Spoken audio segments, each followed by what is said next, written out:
Ladies and gentlemen, let's get into the video. We're going to be further discussing Ryse, Son of Rome, or more to the point, the technology which, well, basically lies behind it.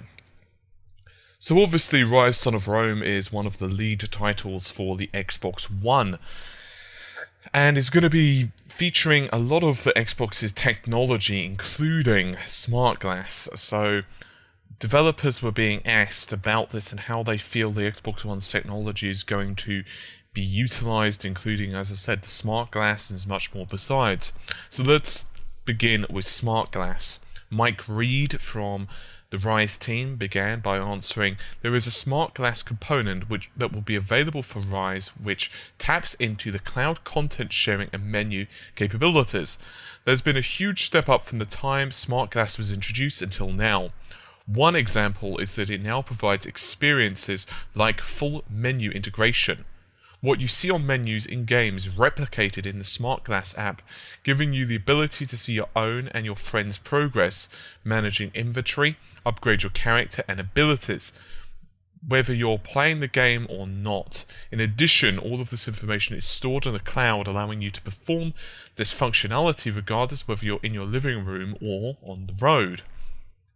Which is, out of quote, quite an interesting perspective. I'm sure you'll agree. I'm not super sold on it myself. Maybe it's one of those things you have to actually use, though, to reap the benefits. Now, there's a question regarding Xbox One's hardware. Unfortunately, it's not quite a super in-depth explanation, but still. But basically, by judging by the recent videos released, you guys are putting a lot of effort into making the game feel as realistic as possible.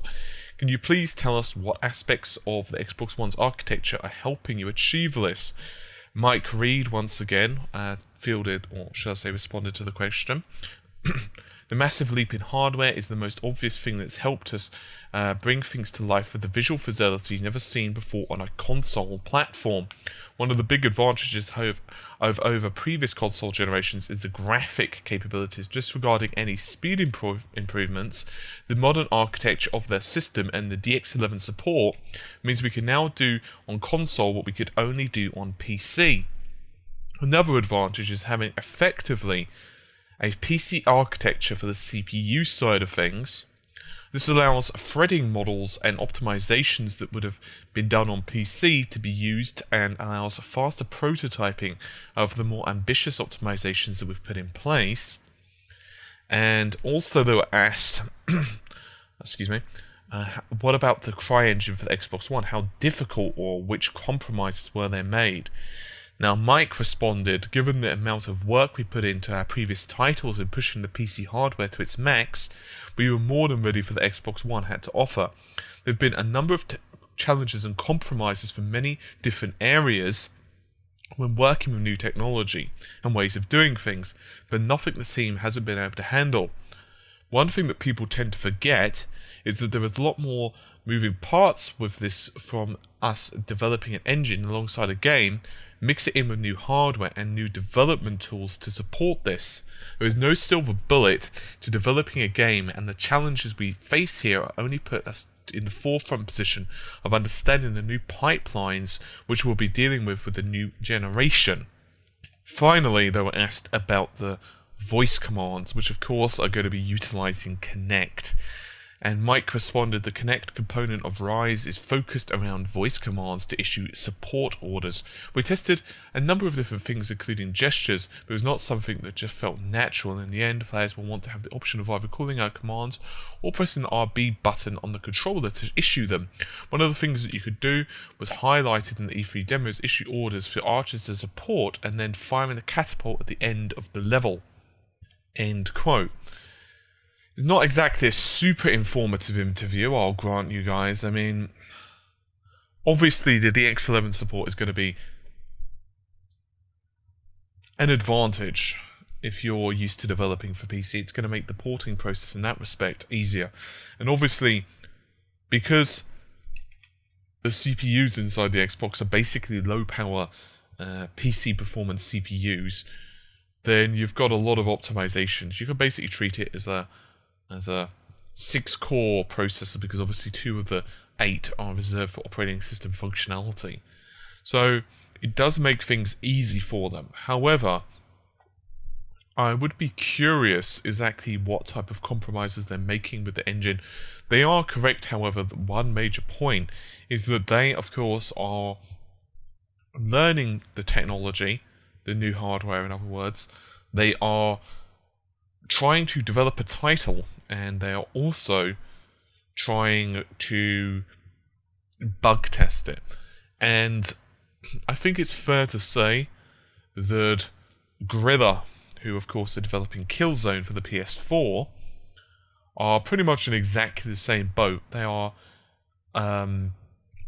pretty much in exactly the same situation down to the letter. In fact, they are of course even writing technical documentation on how they feel is best to get more performance out of it, and they're actually releasing that information, or some information anyway, to developers as kind of like helping hands, if you will. One thing's for certain, the development of Ryse is being very much in the eyes of the media and gamers, because people are very curious to see exactly how it's going to look. Obviously, Ryse, they reduced the polygon count but increased the texture and model shading and so on, improved the LOD, and it's running at 900p, and some people are criticizing them heavily, some people are criticizing the Xbox One hardware, but I think it's fair to say that these titles are basically kind of like their initial offerings. They're just pretty much trying to get used to how the hardware functions and is even put together at this point. And there's probably going to be many subtle nuances that they find out along the way. Just because something's easy to utilize, it doesn't mean it's easy to master. I would be curious, however,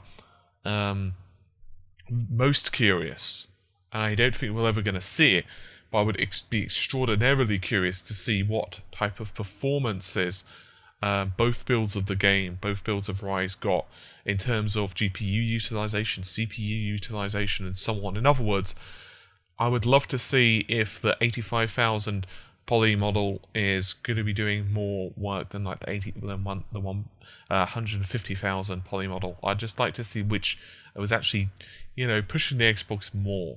Anyway, as I said, it's a fairly short interview, unfortunately, but I thought I'd just throw it in here for you guys anyway, because I know you're probably curious about Ryse, as it's one of the bigger titles for the X1.